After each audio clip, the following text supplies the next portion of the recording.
said, Wendy is one of the most radically honest storytellers, in the history of media. And why would this documentary not echo, that incredible legacy of openness?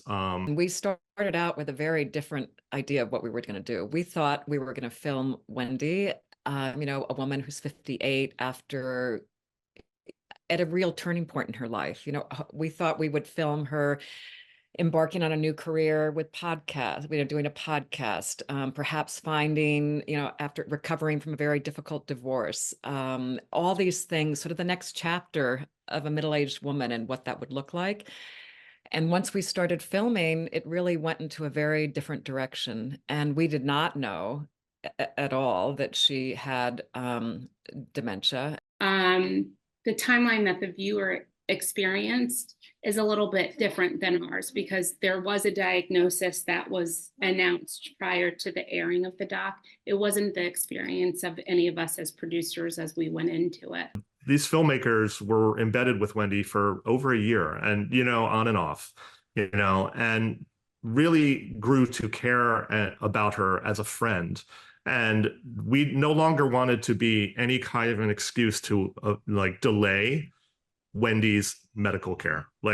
And I think you can also see that these filmmakers became advocates, pushing Wendy's management to go to the Guardian and get her put into some place where she could be taken care of in the right way. I was so concerned she would fall down those stairs, and for numerous different reasons, whether it's the lymphedema or the alcohol. And I think we realized that we were shedding a light on the reality of what it was like for her to live in this period of time in her life where she was under a guardianship, and how that looked.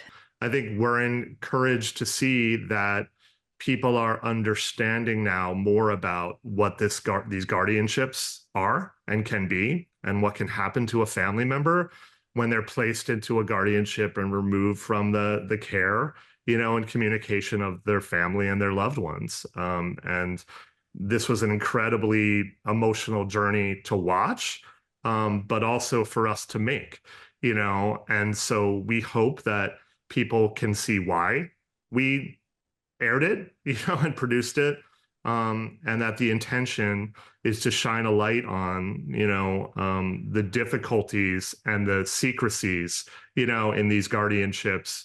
There are no conversations about, how if this moves forward. I really think that the only thing that we care about at Lifetime is that she had a platform to tell her story, that we feel like we did so responsibly, and that she gets well and hopefully gets to be with her family again.